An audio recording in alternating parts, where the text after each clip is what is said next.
Hello and welcome back to Wake and Bake. I am your host Chapati, and now we learned a little bit about GMO from our last show with our wonderful guest, Mr. Jeffrey Smith, best-selling author of Seeds of Deception and Genetic Roulette. I tell you, Mr. Smith, welcome to have you. Welcome to have you. Thank you. Nice to be here with you. I have a question. You know, there's research now on the GMO, and much of the research is done by the companies who are producing GMO. Yes? Yes. Now, it seems like this research is biased in a certain direction. Exactly. So how objective is that research and what is the validity of it? Well, you see, as I said last show, that the biotech companies like Monsanto are in charge of determining if their own genetically modified foods are safe. The FDA doesn't require anything. And so they're the same companies that told us PCBs were safe and DDT was safe and Agent Orange was safe, and now they're telling us that GMOs are safe.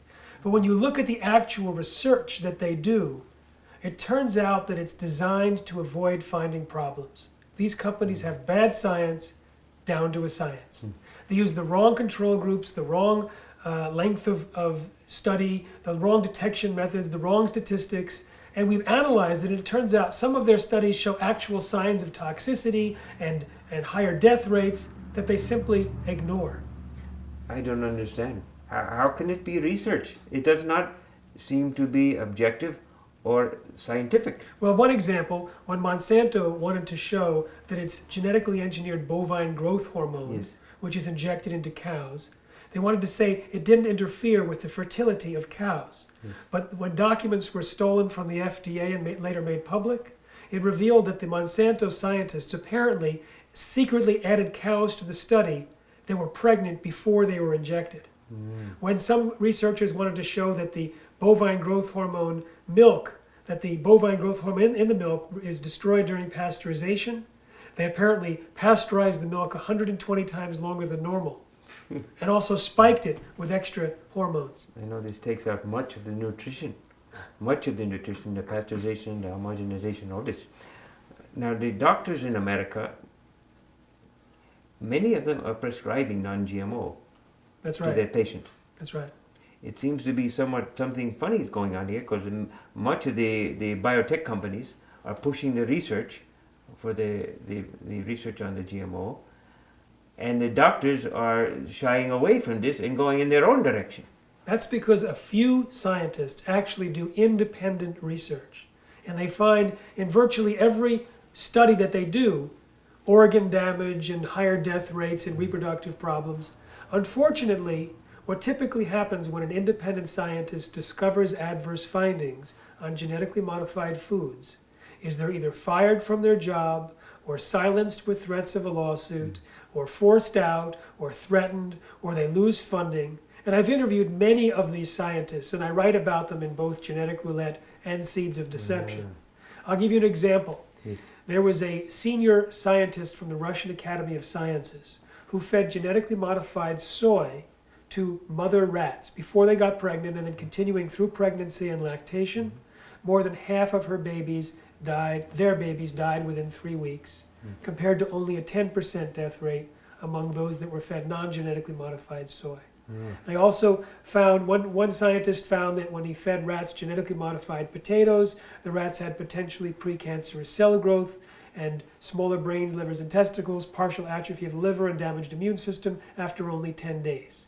Now, in the first case, the Russian scientist got off easy. She was only told no more research on GMOs because her boss was pressured by his boss. The other scientist with the potatoes, he was fired from his job after 35 years, silenced with threats of a lawsuit, and they put out a whole campaign to trash his reputation because his information was so damaging to the biotechnology industry. I have nothing more to say. I'm astonished at this. And this is so important here because GMO foods come into our dairy, into our milk products. And this affects not only the people who are older, but more important, even the children. Absolutely. Children, when they're young, drink milk more than water, and it is so essential that they have good organic milk. So tell me a little bit about this here. Okay, the bovine growth hormone is a genetically engineered drug. It's injected into cows to increase milk supply, but it changes the quality of the milk. It creates an infection in the udder of many of the cows, which increases the pus in the milk and the antibiotics in the milk. It increases the bovine growth hormone in the milk. And most importantly, it increases a hormone level called IGF-1, insulin-like growth factor 1. Now, Chapati, IGF-1 is linked in many studies to increased risks of cancer. Premenopausal women with high levels of IGF-1 are 7 times more likely to get breast cancer. Men with high levels are 4 times more likely to get prostate cancer. It's linked in lung and colon cancers. And the American Public Health Association just condemned the use of bovine growth hormone because of this link to IGF-1. Also, many people believe that the higher levels of IGF-1 in the milk is why the US statistics show higher levels of fraternal twins than in the UK, where it's banned. In fact, most countries ban the use of bovine growth hormone. Canada bans it, European Union bans it, Australia, New Zealand, Japan, not the United States. Thank you, Mr. Smith. I'm your host, Chapati. Stay with us.